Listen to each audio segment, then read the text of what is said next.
A Bíblia diz em Atos capítulo 8, a partir do versículo 20, que Filipe observa um eunuco lendo Isaías e ele pergunta: entende tu o que lê? E o eunuco responde: como eu vou entender se não há quem me explique? Imediatamente Filipe sobe até a carroça que ele está e vai explicando passo a passo, versículo por versículo, narrativa por narrativa, aquilo que o eunuco estava lendo. Milhares de pessoas no planeta sabem ler, decodificar uma palavra, letras, mensagem e até um texto, mas não consegue interpretar, mas não consegue perceber as mensagens implícitas e explícitas presentes ali. E muitos, sabendo dessa vulnerabilidade e dessa até deficiência, consegue manipular muito, fazendo com que ela interprete conforme a necessidade de alguém. Em detrimento a tais informações, quero começar um quadro aqui chamado Interpretando, ou seja, vou pegar alguns temas relacionados a alguma coisa e nós iremos tentar interpretar a partir daquilo ali, a partir das mensagens, a partir do texto, a partir do vídeo que a nós é apresentado. E hoje eu quero apresentar a vocês um filme de 1992 chamado Fé Demais, Não Cheira Bem. O filme começa em uma cena onde uma caravana com ônibus e carreta em uma rodovia está numa velocidade mais alta do que a permitida e de repente é parado por um policial. E aí entra em ação o protagonista Steve Martin, que interpreta Jonas, um pastor vigarista que vive aplicando golpe de cidade em cidade, que naquele momento já consegue ludibriar ali o policial que tenta aplicar uma multa, mas segundo as técnicas que ele vem aprendendo e desenvolvendo com o passar do tempo, ele consegue manipular o policial e fazer com que o policial até contribua para sua obra lá numa caixinha lá que tem no ônibus. E por que escolhi esse filme? Por causa do modus operandi. É um filme de 1992, mas a mensagem dele é tão atual quanto o Jornal de Amanhã. A moça que eu revelei foi curada, assim, ó. Ai, as dores passaram.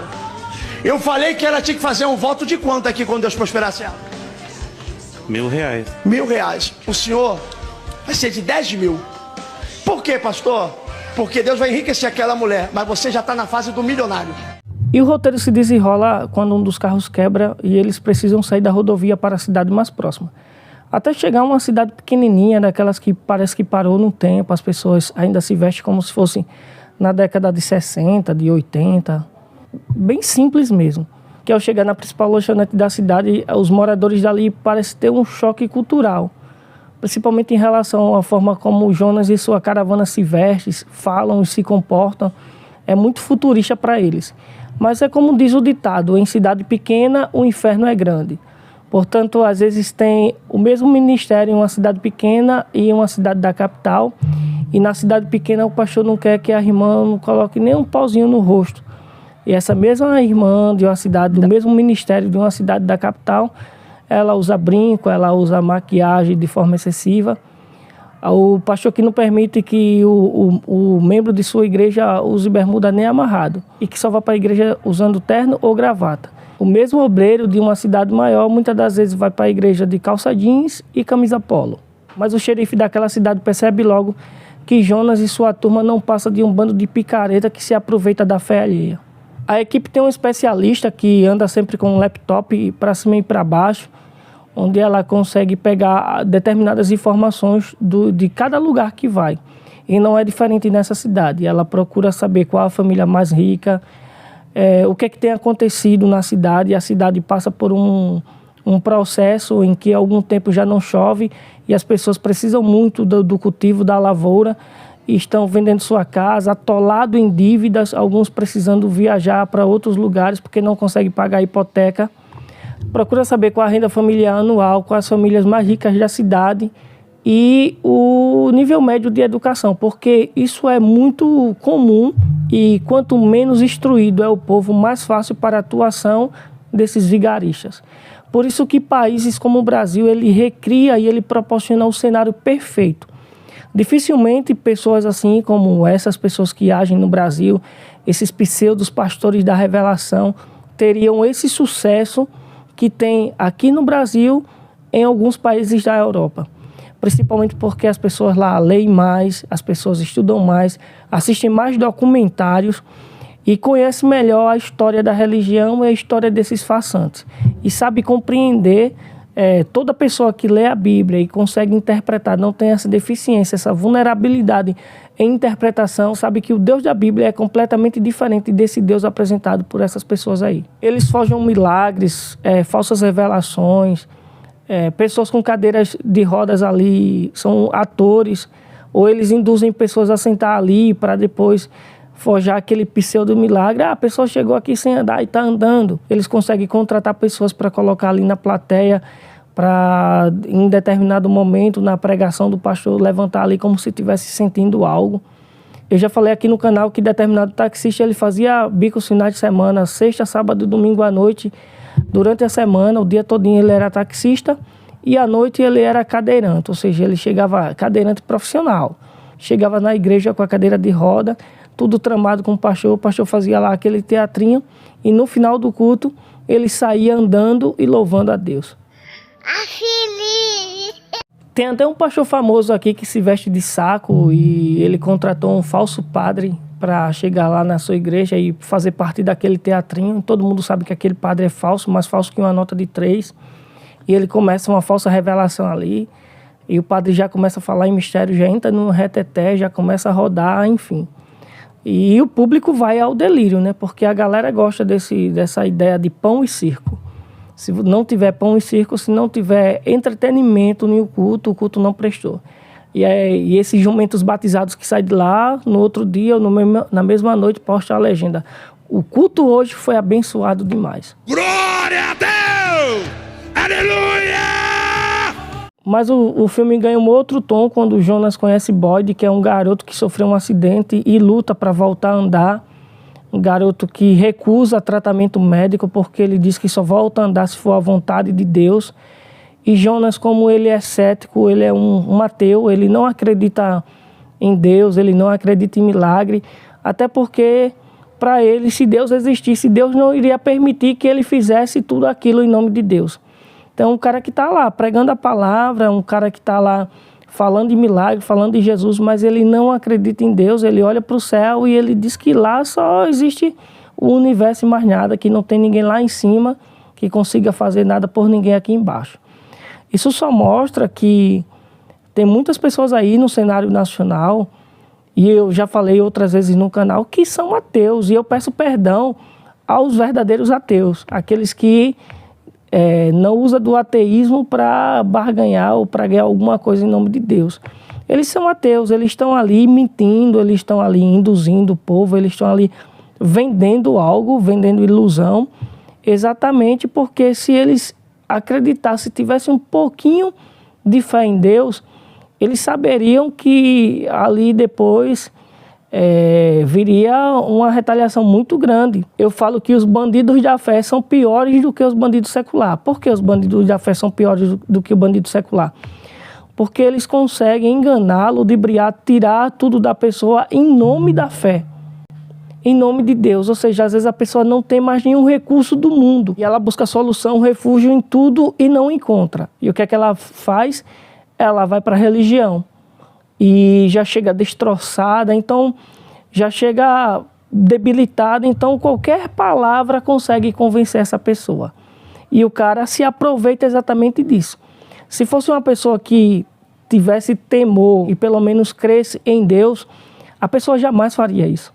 Quando Boyd ele dá uma lição de fé em Jonas, Jonas percebe o quanto ele brinca com a fé das pessoas e o quanto existe pessoas sofrendo exatamente por ter muito no mundo vários vigaristas da mesma laia, do mesmo nível de Jonas. A cidade já passa por seca, já faz muito tempo que não chove, muitas pessoas não têm o que comer, outros não têm como pagar a sua dívida e o cara vai lá e ainda tira dinheiro dessas pessoas. Qual a relação do filme com a maioria das igrejas evangélicas nesse país? Praticamente tudo. O modus operandi é o mesmo. Toda a liturgia do culto, toda a preparação, todo o aluguel de templo, todo investimento tem apenas uma finalidade: tirar dinheiro do povo. Todo espetáculo é proporcionado exatamente com a mesma finalidade: tirar dinheiro das pessoas. E os profetas do Brasil do século XXI, em 2024, usam a mesma tática que Jonas usava em 1992. O modus operandi é o mesmo, a tática é a mesma e os bocós continuam caindo nesse golpe. Em determinado momento do filme, numa pregação, ele percebe que a plateia não está entrando no clima e aí alguém fala no ponto, tem que começar a tocar a música daquele jeito, o coral começa, o pianista começa a botar uma música para que o coral entre naquele clima para envolver as pessoas. Hillsong teve um escândalo muito grande, o Ministério Hillsong teve um escândalo muito grande há alguns anos atrás, exatamente porque eles desenvolveram uma técnica de como manipular as emoções das pessoas para, a partir dali, tirar delas o dinheiro. A partir dali, uma vez que você rende a pessoa emocionalmente, psicologicamente, essa pessoa está vulnerável a você, você consegue tirar tudo delas, principalmente dinheiro. Venha pra mim agora! Dinheiro, venha! Dinheiro, venha! Money come here! Money come here! Por isso, quando leio matérias, nós somos mais de 50 milhões, passamos de 60 milhões de evangélicos no Brasil, eu não fico muito feliz, porque o que cresce no Brasil, esse movimento que cresce no Brasil, é um movimento muito mais seitas, que cresce de forma assustadora, avassaladora, e os pastores que se destacam no Brasil de uns anos para cá, infelizmente, são mercenários, são picaretas, são essas pessoas que proporcionam pão e circo, são essas pessoas que proporcionam espetáculo. E o que cresce no Brasil não são cristãos, são pessoas egoístas, são pessoas que vão para esses lugares, essas casas de espetáculos que chamam de casa de entretenimento de bocó, exatamente em busca de duas coisas, dinheiro e dinheiro. Eles querem ou dinheiro, ou exaltação, ou a humilhação dos seus inimigos, cura, bênção a qualquer custo. E as pessoas sabem disso e dão aquela falsa esperança. O cara que está lá sentado na plateia é tão corrupto quanto o cara que está lá no altar. O cara que está ouvindo é tão corrupto quanto o cara que está ensinando. Então, liderados que se merecem. O público não é tão melhor quanto o seu líder, o líder não é tão melhor quanto o seu público. E o resultado é isso aí.